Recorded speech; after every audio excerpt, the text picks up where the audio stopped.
When you look through your phone, you have a lot of contacts. But when you get a problem, when life is really pressing, when you need somebody to run to, when you need a shoulder to lean on, who of those contacts do you run to? Who is even willing to come to your rescue in the deepest hours, in the deepest and darkest hours of the day?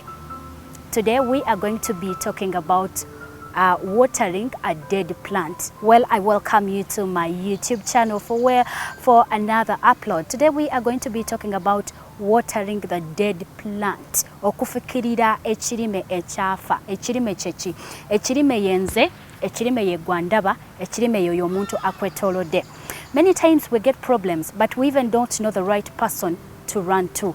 Or maybe we know the people, but we are not sure if we run to them, they are even going to help. Or they are even willing to help, but we are not sure how much they are willing to sustain their help. Well, if they are willing to sustain, how much help do you need? And what kind of help do you need? Bino byebisinga okutiisa abantu. As we go on, I remind you to please subscribe. Click, subscribe, like, and share my YouTube channel, Just Lena Chibole, AlwaysJosh. Tufuna ebizibu mu nsi muno. Ebimu tuba tumanyi nti bigenda kujja, okola ekintu n'omanya nti bwe nkola kino kye kigenda okuvaamu. Ate ebirala biba bijja nga tetumanyi. Ebiseera ebisinga bwe tuba tutadde ku scale ya 1 out of 10, ebijja nga tetumanyi actually bibeera nga 8 out of 10. Kati biri ebirala 2 ne bijja oboolyawo nga tumanyi nga tubadde tubisuubira naye nga ekiseera mwe bijjidde oboolyawo si kye tusuubira. Naye nga ebijja nga tetumanyi bye tugenda okuba nga tutunuulira olunaku olwaleero nangeri ki gy'osobola okuba nga obivuunukamu.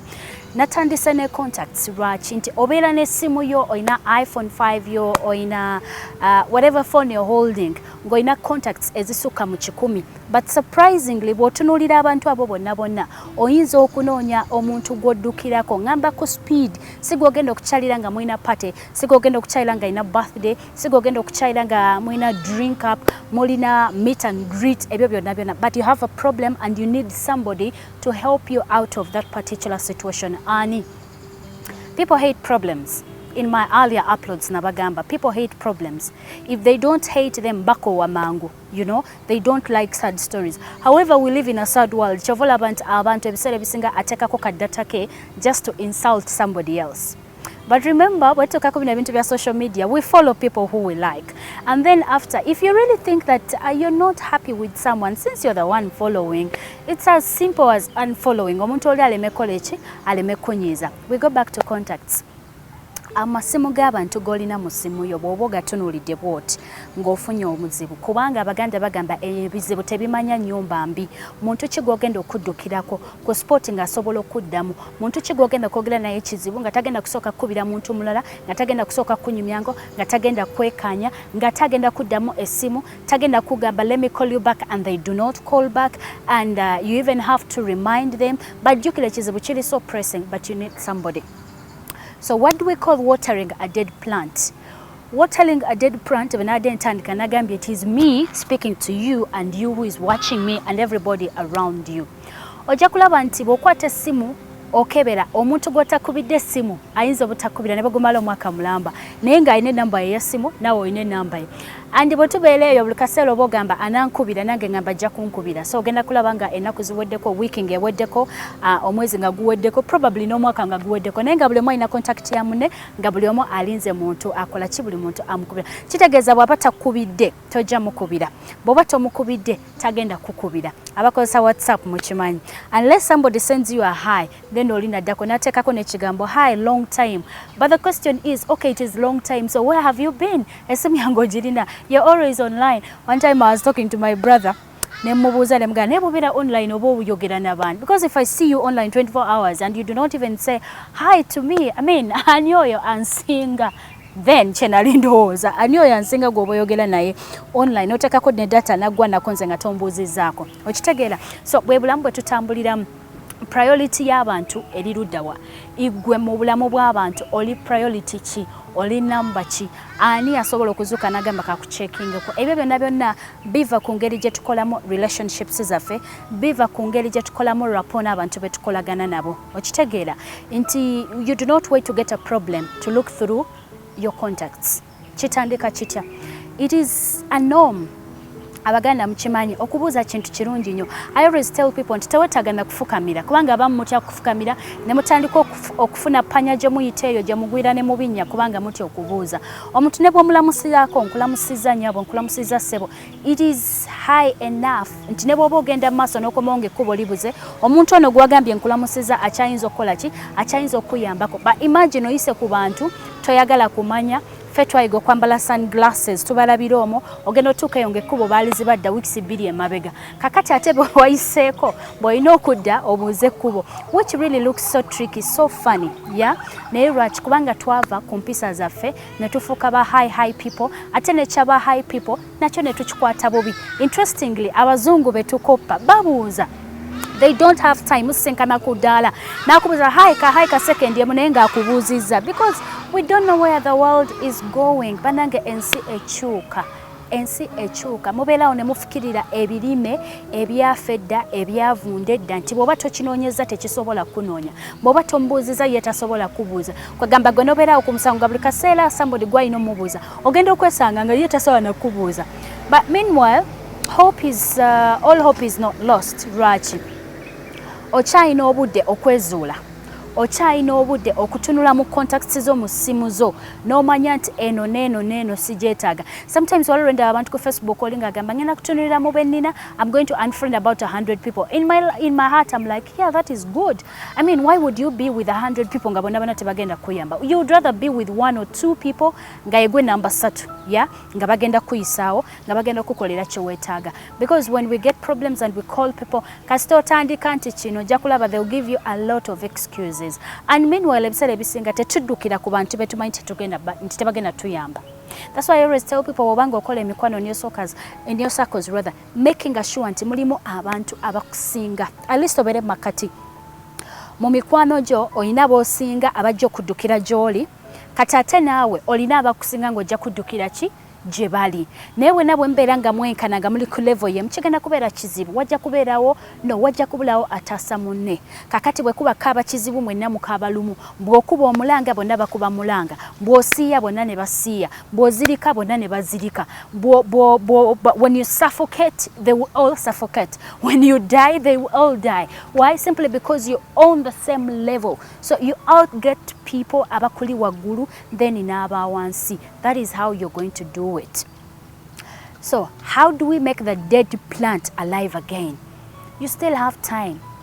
It is never too late. Go through your contacts. Tandika okutunulira abantu abo tojjuza ssimu yo n'abantu batagenda kuyamba toteekamu bantu nti olwokuba mwagenze mu bbala ne munywa omwenge ne musanyuka nnyo and then you start saving contacts. No, oyo musanze awo kiwedde. Next time you go to the same bar n'omusangayo the better. Bw'oba tomusanzeyo it is okay. You've gone somewhere. Save those contacts nga ddala ziri strategic. Long time nga nkyali mwana muto nga nkyali muvubuka between 18, 19, 20, 21. I used to tell people sidating nga mutunga sina kyengenda mufunako. Oyinza kitwala nti kyabukuuzi oba kyabuyaye kya kino but I needed something tangible in case the thing ends ntunulira essaawa ne ngamba nti okay eno gundi yagigula okitegeera because bino ebintu ebyamasanyu bikoma bya kiseera buseera but there must be something that maybe accounts for the time gye waliko n'oyo omuntu okitegeera nti if I have this beautiful watch even when I have a problem nsobola n'ogisinga ewantu ne ngamba omuntu bambi mpamu emitwalo 10 olaba omuntu oli gwe wayawukana naye 2 years ago ekintu kye yakulekera ate bwe kikusavinga ne kikujja mu situation. Yeah, so do not save numbers kubanga oyagala buli muntu gwe mulabye mpa ku number yesimu buli muntu golabye mpa ku number yesimu ennaku ezo nali nva mu field nga nva kola nga ndi ne cameraman wange tulina omwami gwe twasanga nangamba banange nkulabye yampita na linnya lya Fina. When you call me Fina that means you know me way back from my childhood. Yeah, so nampita linnya Fina nanyimira ngamba nensaba ku number ne mugamba asina simu.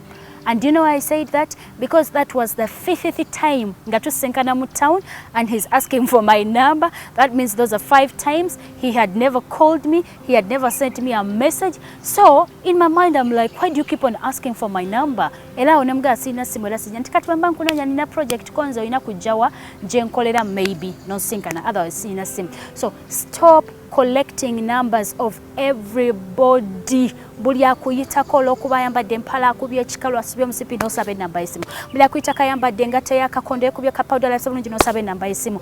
Only save numbers that you know are going to save you. Ng'omuntu ne bw'ona omukubira ssimu ssaawa 6 agenda kupiikinga ate akuyambe. Nawe atakuyambye ng'alina solution, ng'alina alternative, ng'alina ekyokuddamu ekirala. Other than okubeera n'essimu 10 nga bonabona literally tolina na gw'otunuulira. Agenda okuyamba ajja kugamba nja kuyamba next week ekizibu kyeyo week. Yeah? Of course sagala tulowooze bizibu. But when we are growing and we are planning, ebyo byonna kankozesa ekigambo ekyangu A or B. Ebyo nabigwemu A or B because they come. Sometimes they don't make a ring. Sometimes they do not make an alarm, yeah? They do not make an alarm. So when they happen, when they occur, when they anything in that line, ani gogenda okuddukirako. Ani, look through your phone right now. As you watch this, please look through your phone.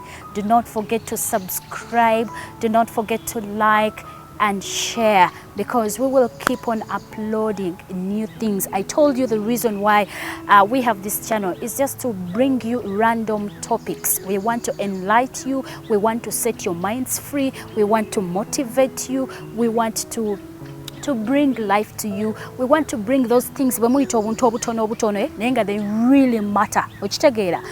They really matter and they will do a lot to change you. Please look through your phones. Abantu abatakuyamba, just delete them. Tewali mutawana, that is your phone. You own your phone. That is you. That is your property. Sigaza abantu nebo zibela contacts nga ziri satu. Mengo manyit if there is something that you need, man, you're going to call that contact kuberere. Bwe batagenda kuberera then ibaleke ate waliwo n'emyaka gye tutuuka nga tetukyetaga contacts za party. Nga you have got to be there. Bili ebiseera byetwa nga tubeera mu ndongo mwekonagana neno tukula ne tubivaamu nga bw'ofuna ka free time you just need to be home, watch a movie, read something, ebintu ng'ebyo bwe bityo. So ebintu ebimu ebyo n'obeera ne contact emyaka 10 emyaka 5 eri mu ssimu yo. Actually abantu abamu basinkana omuntu abeera mu ssimu n'agitunulamu n'agamba oba ono yaani naye nga wagisevinga dda myaka 2 ng'eri mu ssimu. Mutaase your phone books. Delete all those numbers. Stop watering a plant that is already dead. If somebody does not call you and they only talk to you when you call them, they only answer back when you write to them, they only talk to you when you talk to them, just know that is a dead plant. Nebono jifukirira amazi olunaku lulamba, it will not get alive. You would rather have 3 people naye nga bakuyamba to cross the bridge okugenda kutakaliri eddala. Do not forget to subscribe, do not forget to like, do not forget to share, and please I also remind you to follow me on my different social handles. Ku Twitter and at Jocelyn eli JOCYLYNNE. Facebook, it is Josh Kasaga. My page is Josh Kasaga. And then, of course, my YouTube channel, Jocelyn actually Always Josh. This is where you're going to find everything. Nadale bimbadde muyite ebitono mukirabange kya bulijjo mukirabange kisoboka nenga sometimes bye bilokins obulamu bwo. Just to get to know it. Nokola ekitono ekyetagisa ogenda kulabanga there is a pin that you have unlocked ogenda to the next level. Abalokole bakimanyi nti obwakabaka bwa Katonda bwakuwaguza buwaguza. So nembulamu obwa bulijjo, if you do not do something togenda kuwaguza, you're going to stay locked in that particular dark world. Do something, it starts with you, the decision is with you, the time is now, it is not too late. Do not think about tomorrow, just do it now, and trust me, you are going to enjoy the fruits of this. You're going to enjoy the sweetness of having made this decision. Thank you so much for watching. Please like, subscribe and share for more of this. I love you so much. Thank you for subscribing. Thank you for watching, and I hope this has really done something to your mind.